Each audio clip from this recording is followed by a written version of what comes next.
Today we are going to see economic importance of Brassicaceae. Brassicaceae family जिसे muster family भी कहा जाता है और क्रूसिफेरी नाम से भी जाना जाता है। तो चलिए देखते हैं सबसे पहले oil yielding plants. Brassica campestris जिसे काली सरसों भी कहा जाता है और इस प्लांट के सीड से ऑयल एक्सट्रैक्ट किया जाता है। Then next one is the Brassica campestris variety सरसों जिसे कॉमनली सरसों के नाम से भी जाना जाता है और इस प्लांट से भी ऑयल एक्सट्रैक्शन होता है सीड्स से। The next one is the Brassica hirta जिसे ब्रासिका अल्बा भी कहा जाता है और इस प्लांट के जो सीड्स होते हैं वो सफ़ेद कलर के होते हैं, तो इस कहा जाता है सफ़ेद सरसों।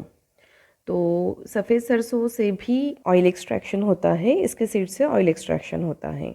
Next one is the Brassica juncea जिसे राई नाम से भी जाना जाता है और के सीड से भी ऑयल एक्सट्रैक्शन होता है। तो अभी जितनी भी ब्रासिका की स्पेसीज़ हैं सभी के सीड से जो सीड्स रहते हैं छोटे ग्रैनुल्स की शेप में रहते हैं, उससे ऑयल एक्सट्रैक्ट किया जाता है और आफ्टर द ऑयल एक्सट्रैक्शन इसके जो वेस्ट रहता है जिसे ऑयल केक भी कहा जाता है, तो वो कैटल फॉडर करके यूज़ भी किया जाता है। मतलब जो कैटल्स है उनको वो फीड किया जाता है। तो ये है ऑयल यील्डिंग प्लांट्स। अभी नेक्स्ट हम देखते हैं फूड यील्डिंग प्लांट्स और the food plants of the Brassicaceae family. तो इसमें सबसे पहले है ब्रासिका नाइग्रा जिसे ब्लैक मस्टर्ड भी कहा जाता है। तो ब्लैक मस्टर्ड्स बहुत ज़्यादा तौर पे स्पाइसेस और कॉन्डिमेंट करके यूज़ किया जाता है, जो हम मसालों में या इवन सब्जी में डालते हैं, that is a Brassica nigra जिसे हम काली सरसों या ब्लैक मस्टर्ड भी कहा जाता है। फिर बाद में है ब्रासिका ओलेरेशिया वैरायटी बोट्राइटिस। अब ये जो है ये है आपकी फूल गोभी जिसे कॉलीफ्लावर भी कहा जाता है। तो ये जो कॉलीफ्लावर है इसे आइदर रॉ या कुक वेजिटेबल करके यूज़ किया जाता है।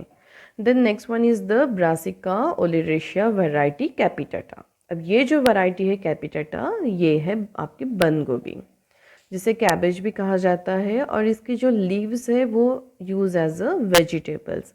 इसके लीव्स की हम सब्जी बनाते हैं। The next one is the Brassica pekinensis. तो ये जो है आपकी ये है चाइनीज़ कैबेज, तो ये भी सिमिलरली कैबेज के जैसे ही होती है। देन आपका नेक्स्ट है रैफानस सटाइवस। ये आपको बहुत अच्छे से पता है जिसको हम रेडिश या मूली भी करते हैं। तो रेडिश और मूली ये जनरली सलाद में यूज़ किया जाता है या इवन इसकी सब्जी भी बनती है। रेडिश के जो लीव्स होते हैं उसकी सब्जियां बनती है, let is use as a vegetable. तो रूट, लीव्स और सीड्स भी तो वो वेजिटेबल करके यूज़ किए जाते हैं। और जो बाद में आता है आपका ब्रासिका रैपा जिसे टर्निप भी कहा जाता है। और ये जो है अभी टर्निप तो ये सलाद में यूज़ किया जाता है या इसकी सब्जी भी बनती है। और जनरली ये ना इसे नैपी फॉर्म शेप में एक रूट एनलार्ज स्वॉलन पार्ट है। Then the next one is the medicinal plants. तो मेडिसिनल प्लांट्स जो है ब्रासिकेसी फैमिली के तो ज़्यादातर जो कॉमनली नोन है वो है कैप्सेला बर्सा पेस्टोरिस। तो ये जो है जिसे commonly called as a shepherd's purse, तो ये नदर्न हिमालयाज़ में बहुत तौर पे पाया जाता है, जैसे कि हिमालयन रीजन और हिमाचल प्रदेश। और ये कॉमन वीट के जैसे वहाँ पे ग्रो होता है, but it having a medicinal properties.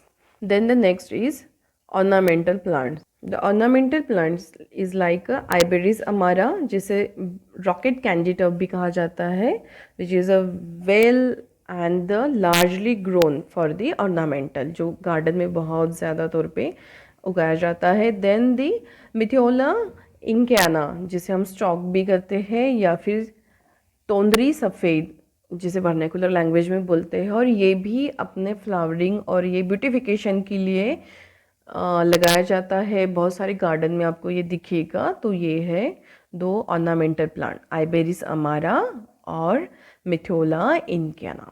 सो ये थे economic important of Brassicaceae family. अगर आपको इसके अलावा भी कोई प्लांट्स पता है जिसकी इकोनॉमिक वैल्यू है और जो ब्रासिकेसी फैमिली में है, then do write in a comment box.